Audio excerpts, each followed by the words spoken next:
Hello, everyone. I'm Joseph George, editor at Education Middle East, and I'm delighted to welcome you all to today's webinar. We are exploring an important topic today, teacher well-being, why school leadership matters, with special emphasis on schools in the GCC region. We have a wonderful panel with us here. I'm thrilled to be joined by three amazing speakers who are going to be sharing their insights on this important topic. To start with, let me introduce Nick Hart, principal at Horizon English School in Dubai. Nick has been working in the education sector for almost 17 years and has worked with both small and large schools. He is one of the founding leaders of an independent Islamic school in UK, which links his transition to international school leadership here in Dubai. Nick joined Horizon as principal in the summer of 2023. We also have with us Karen Jones, principal at British International School, Riyadh. Karen has been working in the education sector for over 3 decades now. She has been leading schools through her experience as a head teacher, principal, inspector, and as regional director and rapid improvement lead with two UK-based multi-academy trusts. Karen has led schools in the UK, Cyprus, Germany, the Philippines, and now Saudi Arabia, where she has been working since 2023. Next, I would like to introduce Mark Samways, Director of Wellbeing at the Free Spirit Collective. A counseling psychologist, Mark has been working with schools and organizations across the region implementing customized well-being programs. Before we dive deeper into the discussion, I would like to share some recent research that sheds light on the current state of teacher well-being. A UNESCO report titled Global Report on Teachers, Addressing Teacher Shortages and Transforming the Profession, revealed that we would experience a severe shortage of quality teachers as the teaching profession is less appealing today, and education systems globally are struggling to attract and retain teachers. This trend, the report argues, is mainly influenced by three key factors: unattractive salaries, hard working conditions, and heavy workloads. Let's take the example of two advanced markets, the United States and the UK, where detailed studies have been conducted to assess the extent and severity of the problem.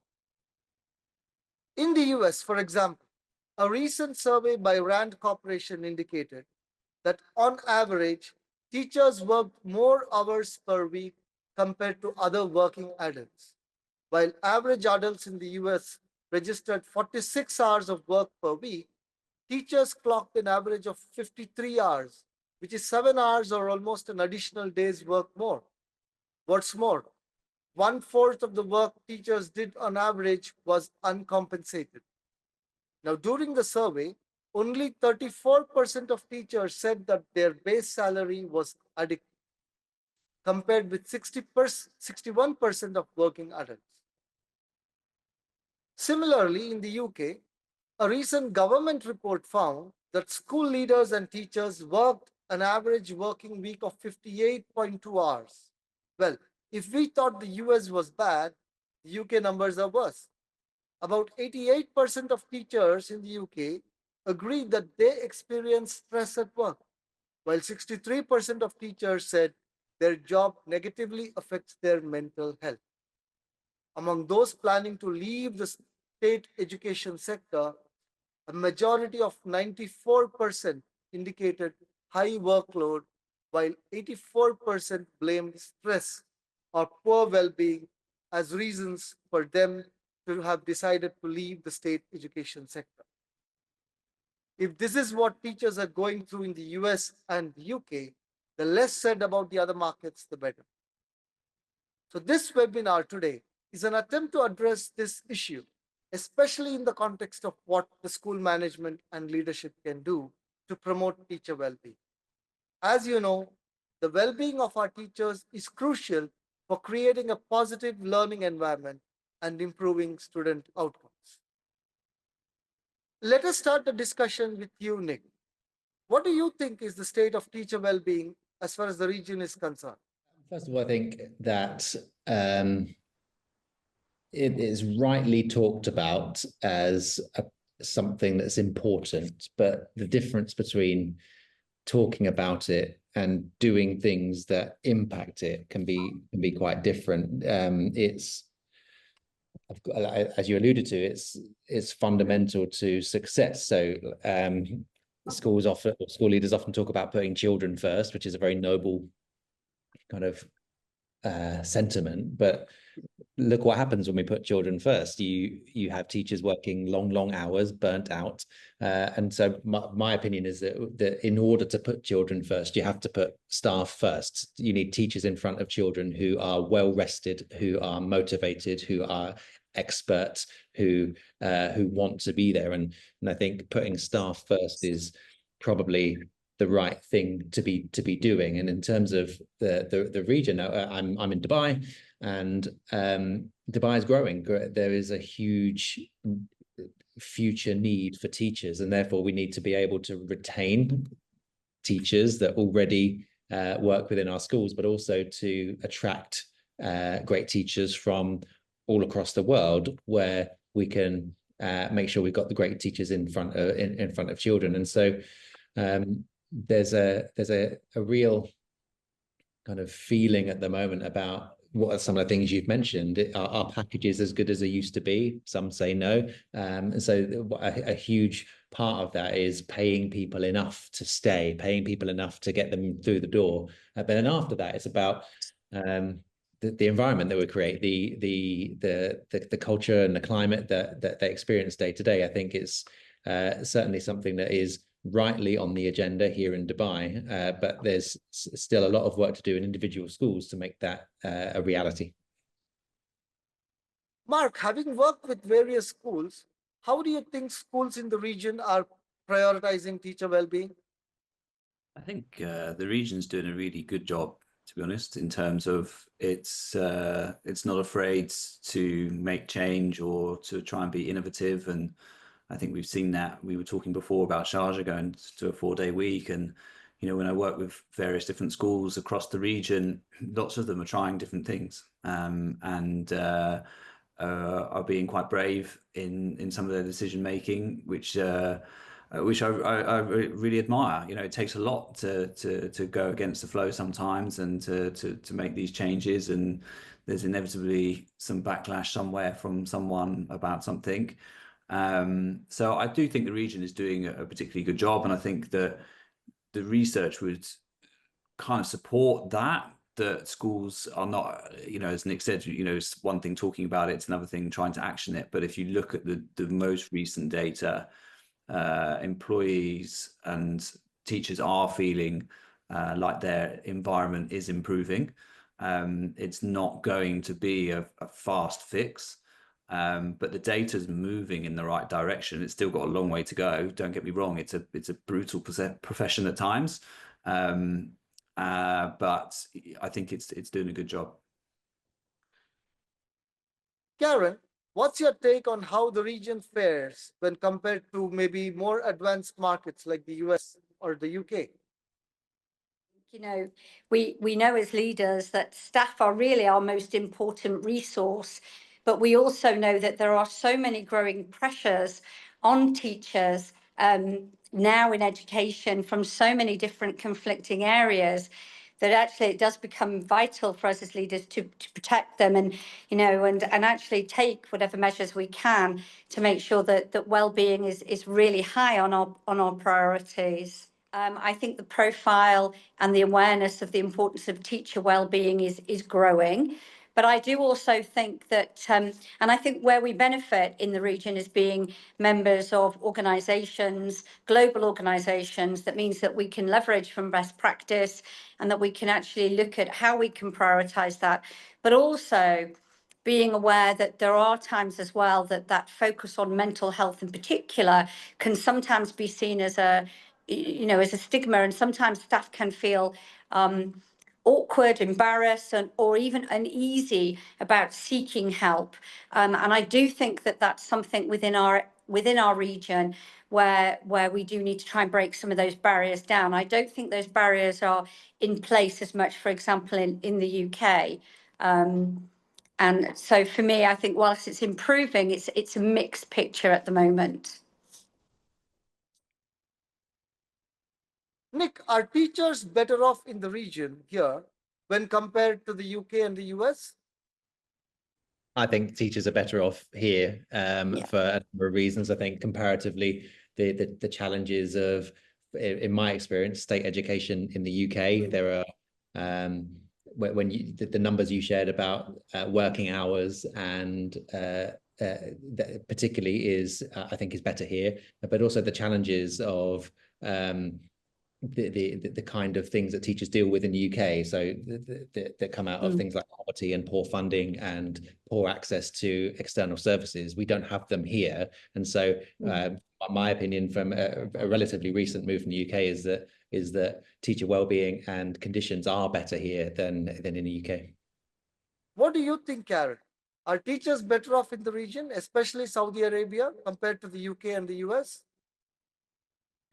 Teachers here in the region, they don't face the same pressures, and particularly on the back of the pandemic, you know, the UK state sector has been decimated by a lot of pressures around attendance and absence and illness, and I think that here, whilst there are lots of pressures on us and from those high expectations, but we are able to manage our workload and those priorities and our workload of our staff easier. I think salaries, we benefit from, you know, the salaries within the region, smaller class sizes. Generally, we do tend to have more money to be able to invest in professional development and in those adaptation and the adoption of new technologies. I think we have a higher, better work-life balance, that quality of life outside of school. And I know it might sound a little trite, but also the weather. There is something very uplifting when you are waking up to sunshine every day, you know, as opposed to grey and rain. And I think that also helps us as well. So I definitely would agree. I think we are able to do more, particularly around well-being. We are more fortunate than our UK counterparts, for sure. And I think programs like Mark's, you know, ironically, Mark, it's lovely to meet you because Mark is actually coming to my school next term to actually deliver his program around psychological first aid. So it's really lovely to meet you today. He said so, But the fact that we're able to do that is, you know, a huge benefit for our school, and we wouldn't have been able to do that in the UK. So we're definitely more fortunate. In reference to policy initiatives by various regulatory bodies in different countries, what, according to you, Nick, plays a more crucial role? Policy measures at the national level or practices adopted by individual school administration? It's interesting because what happens at national level, policy level, that's the thing that gets checked. So when, for example, the KHDA, the regulator here in Dubai, place a huge emphasis on well-being, and that has a section on the inspection framework and it has a grade attached to it, of course, that prompts attention and effort and work and strategy around something that if it wasn't prioritized and assessed, then maybe that wouldn't happen. So I think that national policy has a huge role to play in nudging schools in the right direction of what to pay attention to. But it still does come down to the quality of what school leaders decide to do in their school and the conditions that they create. And so I think it's a good mixture of both. I think national policy may kind of raise the bar in terms of what is minimally acceptable in schools, but it's down to individual schools to raise kind of the ceiling a little bit so that we can kind of keep pushing for the best of climates, the best of cultures to get the right results for students. I think it's to quote Karen there, it's a bit of a mix. So we need policy to kind of support the system, but it's this individual schools that make a difference. What's your opinion, Mark? Yeah, I totally agree with Nick on the points that he's mentioned there. To be honest with you, I think that the policy is really important. I think the last thing that I want, I think, for well-being is for it to become competitive. You know, what we see from an academic point of view is a very, very competitive field. It's still really the main metric I think that parents look for in terms of, you know, where they wish to send their child. I think that I hope we can be collaborative, because even if we create, you know, from a policy point of view, some form of curriculum, it's not going to fit every school, because every school is different. Every school has its own unique feel, and you know, Karen's school is going to be slightly different to Nick's, and that's not a bad thing. We don't want unilateral schools. So the thing for me is, from that policy level, would be helpful to, you know, guide schools, but also to not make sure to ensure that all schools get access. That's one of the things that I think is also important. We have a huge variety of schools in the region, which is a huge blessing. But it shouldn't just be an elite thing. This should be, you know, available to everybody. It's a fundamental sort of need, to be honest with you.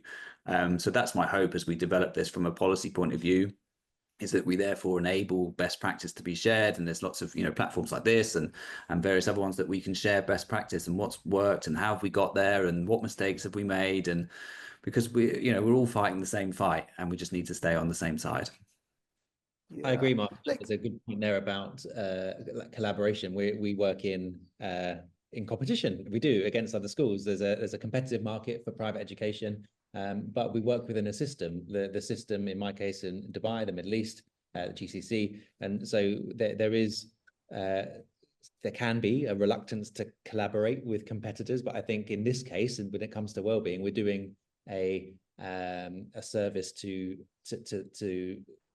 the group, the people as a whole. And so I think we should collaborate, and we should address that bit around competition as thinking, right, let's work together on some things. People like you, Mark, and the organizations that you run do help to make connections on that. But then can we compete in terms of, can we be better? Can we get better at providing the best culture and climate for our teachers and therefore our children, and use the collaboration as a way of driving up each other's standards? I think there's a really good opportunity for that. how important is the school leadership's role in imbibing teacher well-being, Nick? I think what's really interesting from a wellbeing point of view is all the work around trust and organizational trust. And it's really clear from the kind of educational leadership literature that schools do not get better unless there is a high level of trust between staff, teachers, parents, children. And so from a leadership point of view, there has to be a prioritization, a recognition that trusting relationships and psychological safety and kind of all these other words that are synonymous with well-being are prioritized. It can feel a bit soft in some ways, I suppose, because it could be like softer skills, softer leadership skills, but the schools don't improve without those things. And yes, we have to kind of have high academic standards. Yes, we have to provide a holistic education and make sure that our teaching is top notch. But the role of school leadership and school administration is to, from the top, espouse, model, insist on all those elements of trust and well-being and psychological safety, because we won't have a school or a community without those things. The things that we're judged on about school achievement and that kind of thing, they are downstream of trusting relationships and great conditions and all the things that make that up. So first and foremost, I think there's a real recognition that trust should be at the heart of what we do. Well-being, trust, psychological safety should be front and center of our minds. Karen, what according to you are the initiatives that school leadership should take to prioritize teacher well-being? I think there are lots of things. I mean, I agree with Nick. It is about that culture that you create as a leader, rather than kind of, you know, one initiative after another. It can be easy to jump on things, but actually, if you really want that positive culture where everyone is going to feel supported and valued, then I think leaders do have to do that, and then it has to be a priority. So I would agree with Nick that we set the tone. So it shouldn't, you know, whatever initiatives we put in place shouldn't really be tokenistic, but actually should really be based on our identifying well-being as a priority, and then actually making sure that we're very clear on our expectations. So even down to, this is how we do things, we model the way that we speak and act towards people. Our values are in action, because actually that then builds that culture where people feel valued and want to come to work. And so that enhances that sense of well-being. There are lots of different initiatives we can put in through, one of the things that I introduced was directed time budgets. So we were very clear about what we were asking staff to do. And there are lots of other things that I'm sure all schools do around staff events and health services. But really, it's about creating that culture where it is you set your very, very clear expectations, and then hold people to account. And if they don't embody and respect the values of the school. And I think that it's about taking that human side. We can all have policies around well-being and different initiatives, but it's actually, having those healthy work habits, making sure we appreciate staff, having those systems as well in place from an administrative point of view that will support workload, and really kind of taking all those pieces and joining them together so that we do have that very positive and healthy work culture. And it's not an easy job to do that against busy lives of schools, but it's always about ensuring that it's a priority, and therefore you keep coming back to what can you do better to create that culture. Mark, what should be school management's priorities in terms of ensuring teacher well-being? Nick and Karen have been saying, really, culture is everything.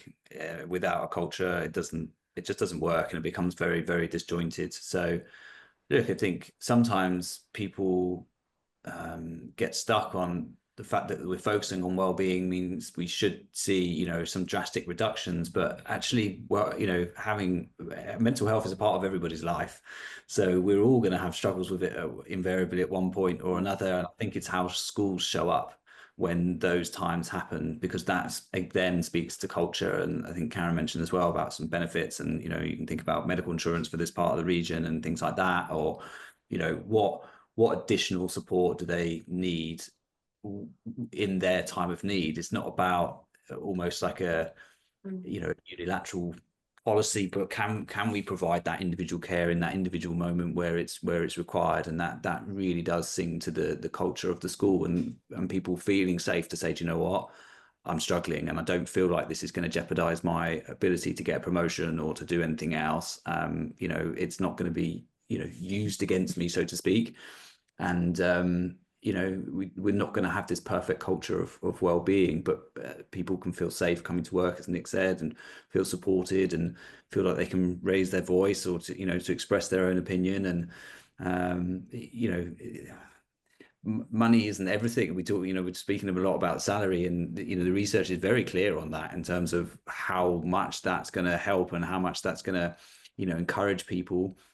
It's not long lasting. What I think schools really rely on a lot is discretionary effort, and those that love and they're very passionate about teaching, they go the extra yard all the time. And a healthy environment only encourages that, and that's the return that you get is everyone applies themselves that little bit more, and the school benefits from it enormously.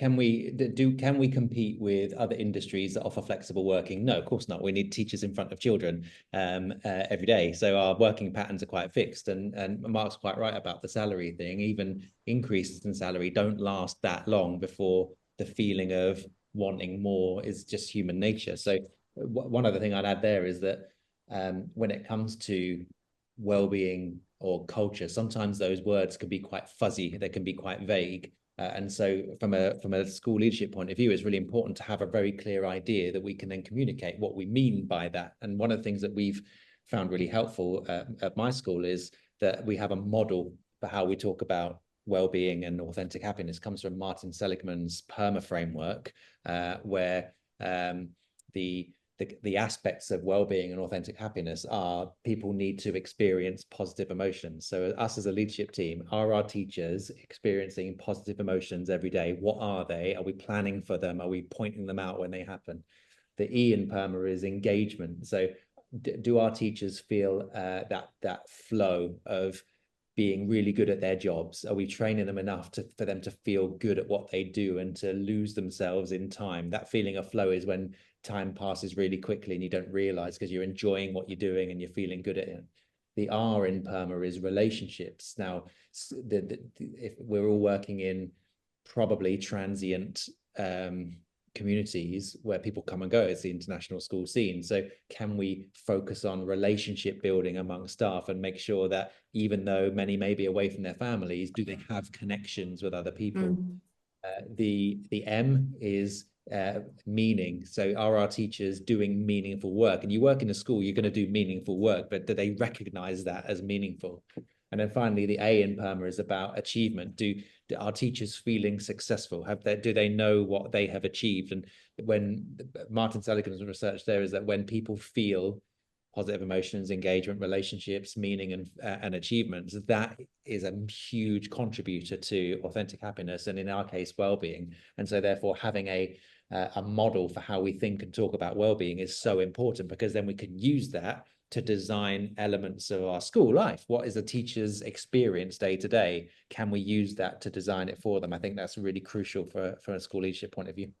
Yeah, I mean, our retention rate is about 90%. When people move on, it's typically because they're moving countries for a family situation. Sometimes our teachers, who are mostly British, go back to the UK for family reasons. We sometimes lose people to promotions elsewhere when there aren't promotions internally. So we don't tend to see people moving to another school at a similar level because of the environment that I think that has been created over a long period of time. So yeah, I think the evidence of the attention to well-being is in our retention numbers of teachers.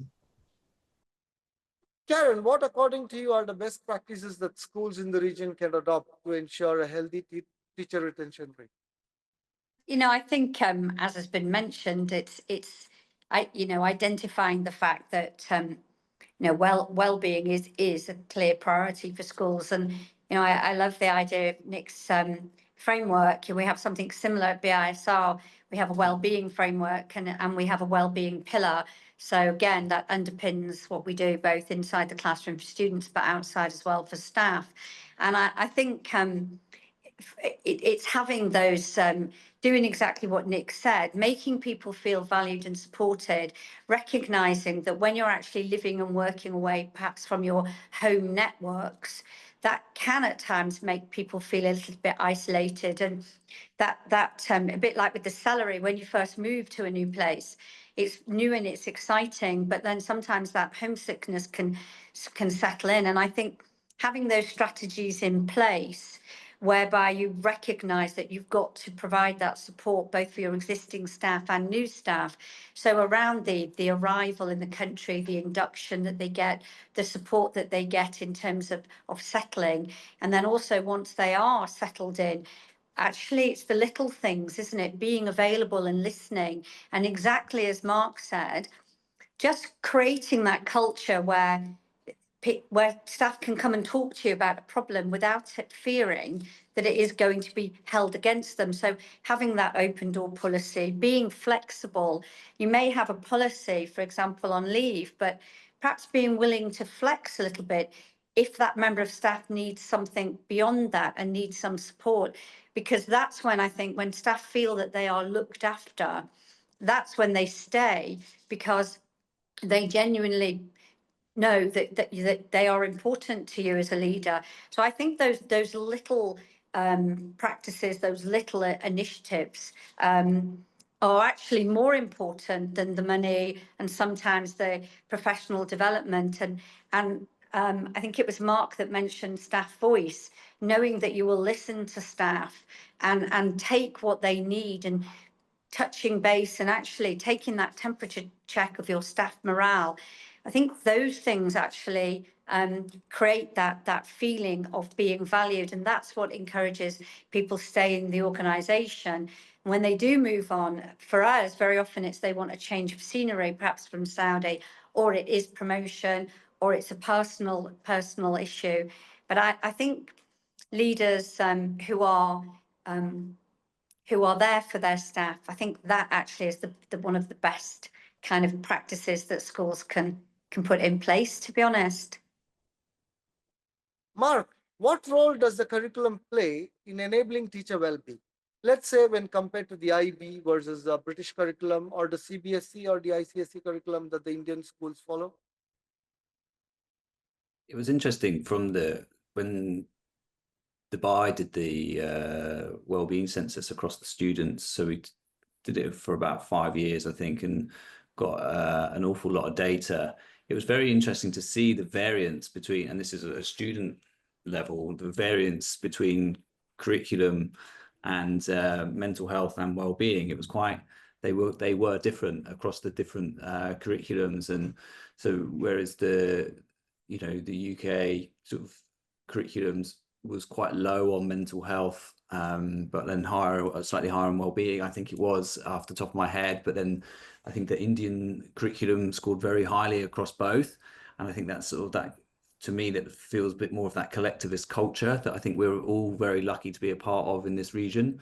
And I think that can have its pros and cons, but it will have an impact because of they are different demands, different sort of there are different ways, I think, but ultimately it comes all back to culture. If the culture in an IB school is great, then fantastic, and if the culture is great in a British curriculum, then also good, and vice versa. So I think they do have their own slight nuanced challenges, but again, that's why one size doesn't fit all, and I think we need to adapt to each style and each need of each culture of each school.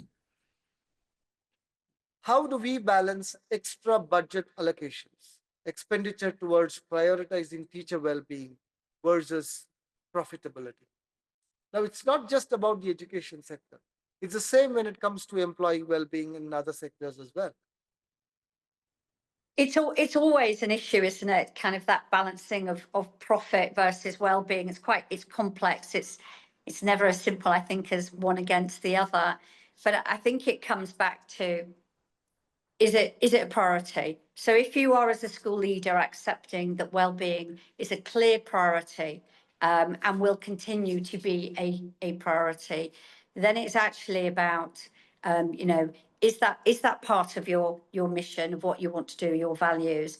Because then if it is, then, as I said, it has to be embedded in your practice and be a real part, threaded through everything you do, both curriculum and all your initiatives.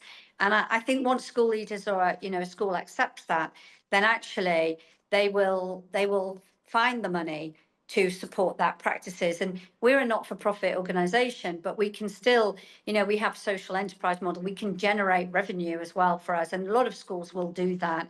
That will allow us then to invest in programmes to support well-being. And I think also having that clarity around, as Mark said, it's not just about measuring the academic. Actually, are we looking at whether or not our students are happy and engaged in their learning? Are we retaining our teachers, and are they happy and proud to be part of our organisations? How does our community feel? That success goes beyond profit and cash flow and what your bottom line is. And I think if you recognise and accept wellbeing as part of that, and understand that your staff are your most important resource to get you those not just academic outcomes, but those holistic outcomes, then there are measures that you can put in place to balance and give the message that well-being is important and therefore needs to be invested in, just like any other aspect of education. Yeah.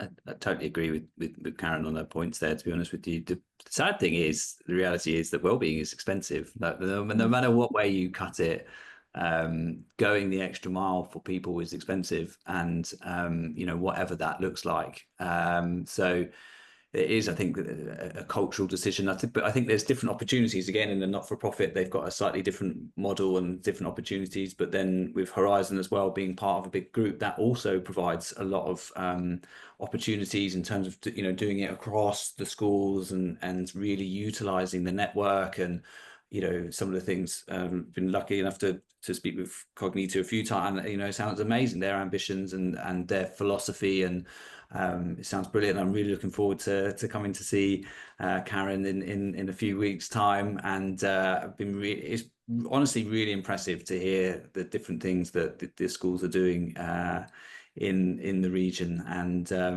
there are opportunities. That's the bottom line. And it's actually quite a friendly community, the Wellbeing community. And if you reach out, and I think Karen and her school, have collaborated with the university back in the UK.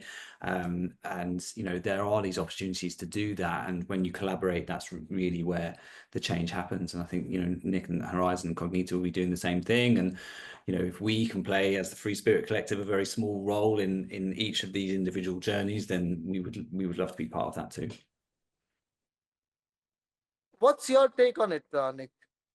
To echo what Karen and Mark are saying, really, I mean, yes, our staff cost is the biggest cost that any school has, and we're always challenged to get the right teachers in front of children at the budget that we've got. But then we have to take a long-term view. Like, so what makes a school great?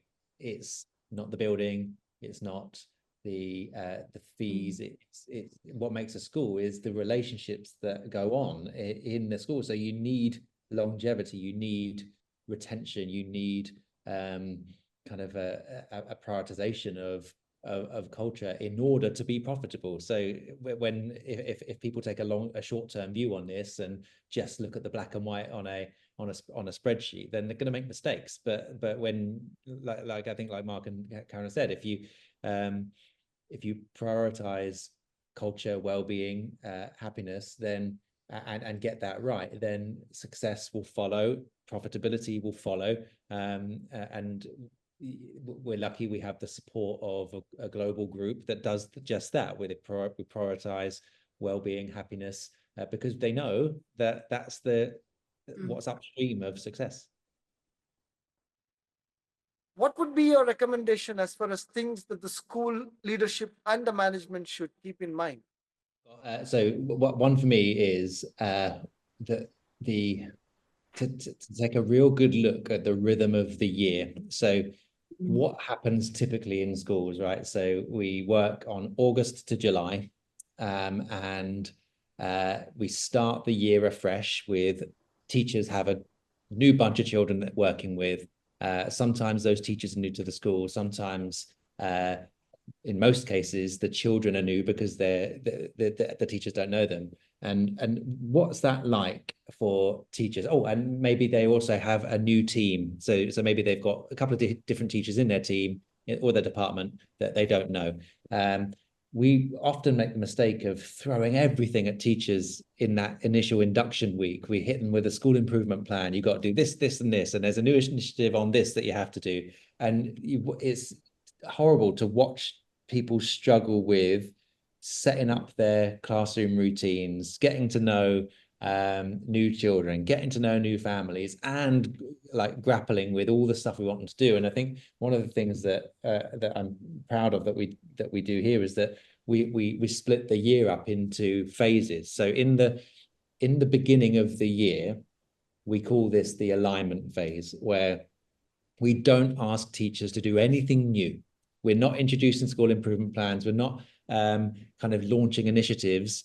We know that in those first few weeks, maybe the first 2 months, the priority for teachers is get to know your children, get to know your team, get back up to speed with what is already the norm within the school. And then when you know the children, when you know each other, when you've settled the children into great routines, then teachers will have the headspace to start tweaking their practice and improve. But if we go straight in an induction week and say, right, we're improving this, this, and this, it's massive cognitive overload for teachers. So we have a transition, we have an alignment phase for the first few weeks, maybe 2 months of a term.